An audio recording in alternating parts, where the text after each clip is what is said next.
does have a flash. It's right here. However, there is no setting in the camera or in the camera app for automatic flash. If you want to use a flash, you actually have to turn it on manually and then take the picture. So for example, I'll jump into the settings here and go to mobile light, set it to on, and then the flash is on, and then I can take a picture. I think that's really weird. But again, it's not really that big of a problem for me because I don't really like using the flash. Let's jump back into the settings. Some of the wording here is kind of weird. There's like switch camera and then switch in and out cam. The first time I used the camera and I saw switch camera, I thought I was gonna use the front-facing camera, but the switch camera gives you access to different modes. There's a rapid shooting video, panorama, which I thought was pretty mediocre compared to the competition. There's like a tilt shift, which is the miniature mode, miniaturized camera, and the fisheye camera. From these modes here, the rapid shooting and the fisheye camera they're limited to, I think they're limited to 3. Oh, this is the one. It was sorry, fisheye, and there was one more that was limited to 3 megapixels. I think it was this quick capture mode. It's limited to 3 megapixels. Sorry, let's jump back into the camera here and take a quick look at the rest of the settings. The camera, sorry, and take off quick capture. See, the menus are kind of weird sometimes. There we go, good to go. Okay, let's jump back into the settings. Face detection, HDR, shake reducing should be kind of weird English there, maybe shake reduction or something like that, I don't know. It has an anti-flicker setting. I'm not really too sure what it's for. It has 50-60 hertz, but I've never really found a use for it. I'll just leave it set to auto. No big deal there. Focus on faces, of course. Center, macro, chase. Not really sure what that really does. You can actually change the focus mark. I'm not really sure if that's handy, but I think it's cool. Never seen that on a camera before. And anything else in the cameras? Oh yeah, it's the pet mode. Taking pets or pictures with your pets is apparently very popular here. So you take a picture, you have to kind of like set the face and then take the picture. So, and let's see, 3 megapixels. I usually shoot at 3 just to keep the MMS messages small, but it goes all the way up to 12 megapixels. And for video, it goes up to 1080p, I believe.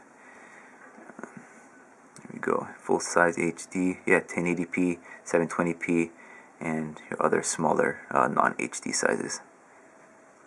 And I think that is it for the camera. Oh wait, no, there is one more. It has a separate camera app for barcodes, business cards, and text. Let's take a quick look here. The barcode thing is actually pretty quick. The business card one was actually kind of disappointing. Number one, it doesn't work with English business cards, and number two, when I tried it with a Japanese business card, it really wasn't that accurate, so I can't say it's very useful. The text one is it works okay on Japanese text. I haven't tried it on English text, but when you recognize Japanese text, it only does, you can only recognize like one line at a time. So if it finds a bunch of text, you have to choose which line you want to detect, and then it'll give you the text for it. So I find that kind of strange, but it's better than nothing, I suppose. And this info thing, I'm not really sure what it is. Information reader, read. Oh, that goes by too fast. Let's see what happens. Let's try it on an Altoid scan here. See if anything happens.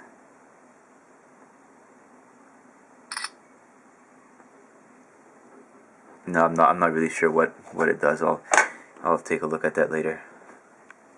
And I think that's it for cameras. One more quick note about the camera here. Something I discovered while using the flash in a well-lit area was this. I'll turn on the flash and then you'll see. So as you can see, the flash isn't particularly strong, and the reason why is because I don't know if you can see it there. The flash kind of bleeds into the plastic. It's really hard to see in the camera there. Can I block it off? No, it's really hard to see. But I don't know if you can see kind of a square shape down here. That's the flash bleeding into the casing itself. There's like a hollow area there, so a lot of the light from the flash gets lost inside the case before it makes it out. So the flash is actually pretty weak, apart from the fact that it doesn't activate automatically. So I'm not sure how useful it would be, even as a flashlight. Okay, so now that you've taken all these wonderful pictures, there are a few ways to manage them on this phone. First is the stock gallery app. It's good but not great. I'm not a big fan of it. Sharp also includes their own gallery app. It's called Album.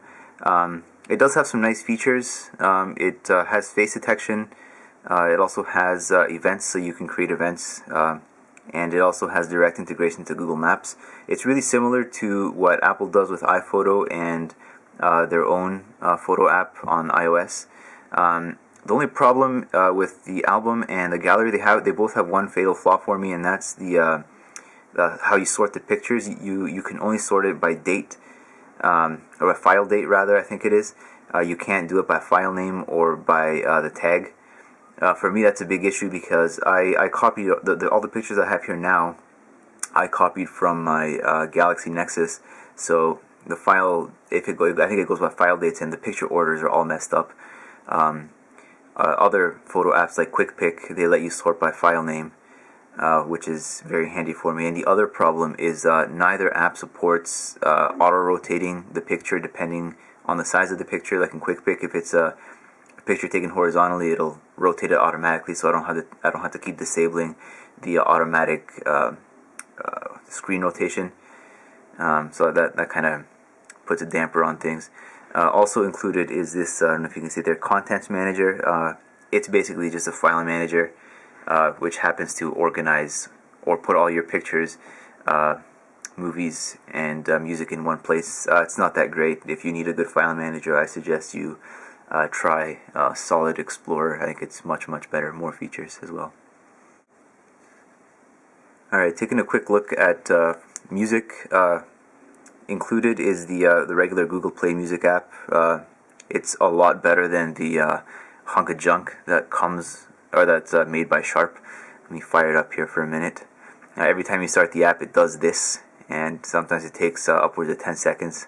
I guess today was pretty fast. As you can see, this is a really ugly app. The buttons are just horrendous. It has this like news ticker at the bottom here. I really can't see myself using this app at all. It also does movies, and unfortunately, the stock player, neither gallery nor this one, can play this Gangnam Style clip with YouTube. They're both HD. I have a 720 version and a 1080p version, and neither player was able to play each one. That's why I had to use the MX player. So this music and video app provided by Sharp is just absolutely terrible. It doesn't even work with a lock screen, so anyone who gets this phone will probably be steering clear of this disaster of an app. Alright, OneSeg app, let me fire it up here. Unfortunately, due to where I am, the OneSeg is actually really spotty here, so I probably won't be able to show you. Let me see if I can hit watch TV, but I probably won't get a signal. Yeah, it's just going to stay there. It'll take a few minutes to even do anything, and once I actually get something, it'll just stay kind of like buffering all the time. Kind of reminds me of the old days of Real Player, but let's go back. I think you can record and play back whatever you record here. There's also access to a TV guide. That TV listing thing is just a link to a separate app. But the TV guide is actually quite handy. If I click on a program, have the option to, let's see, the first one is the option to launch the OneSeg player. I can kind of like make a setting to record it at a later date, or I can set a reminder to watch it. I think it's pretty handy. Program descriptions and what have you. I think it's pretty handy if you can actually use OneSeg, but unfortunately, due to my location, I really can't use OneSeg, so it's not really something I'd use. Okay, so let's take a look at the utilities and other tools that are included on the phone here. So let's jump down here. Infrared works as advertised. I really don't use it all that often though. Let's see, there's also a dictionary app, which I think is quite bad. I'm not really a big fan of this. Let's see, right now it's set to Japanese to English. You have to select the dictionary that you want. It does include several. It's got a Japanese dictionary. It's got an English to Japanese, Japanese to English. I'm not sure why they're not combined in this last one. I think it's an encyclopedia or something. I'm not sure. Anyway, let's take a quick look here. Let's put in something simple. There you go. Text is not selectable, which is part of the reason I don't like this. You actually have to, I think you have to use this one, I think it is. You kind of select the text like this, and then it copies the clipboard. You can't select it directly. I'm not sure why. The dictionary doesn't include that many example sentences. You're probably better off using something like an online dictionary or something. So that is the dictionary app. Let's hop back to home instead. There you go. It has a pedometer. I've never really used it, haven't tested it. Beginner's guide. Anyone who's used Android before will not need it. Basic voice recorder. You hit record and away you go. Notepad. This is one of the most bare-bone notepad apps I've ever seen. You just create a memo, you type whatever you want, you click save, or you tap save, and that's it. I remember the HTC app, you could attach files or recordings to it. You cannot do that here. This Smart Family Link, I think it's called, is if you have Sharp TVs, you can connect the devices. I don't have one, so I can't show you. Over here is the Office app, the Osaifu Ketai, and this guy here, this Copy Anywhere. This one is fairly interesting. Let me fire it up here. Let's enable it first. What it basically does is it takes a screenshot.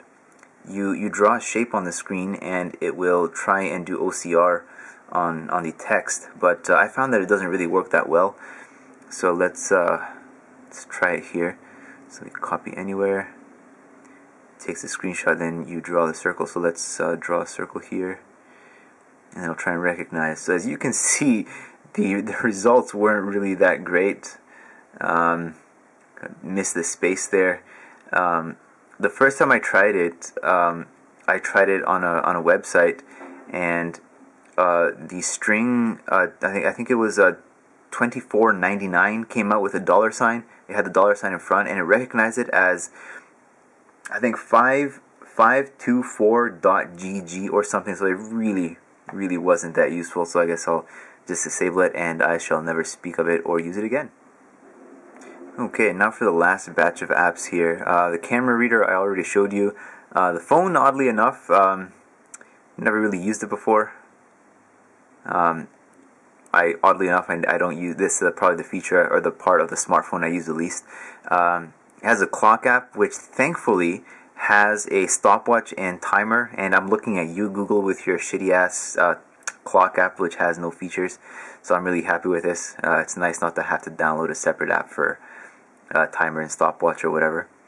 Also, the calculator was a bit of a shock.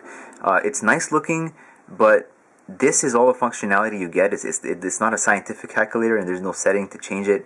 If you enable landscape mode and switch it to landscape, I know on the iOS one, if you switch it to landscape, it'll enable a scientific mode.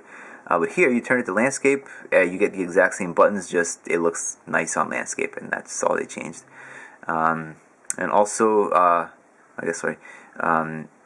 tethering is not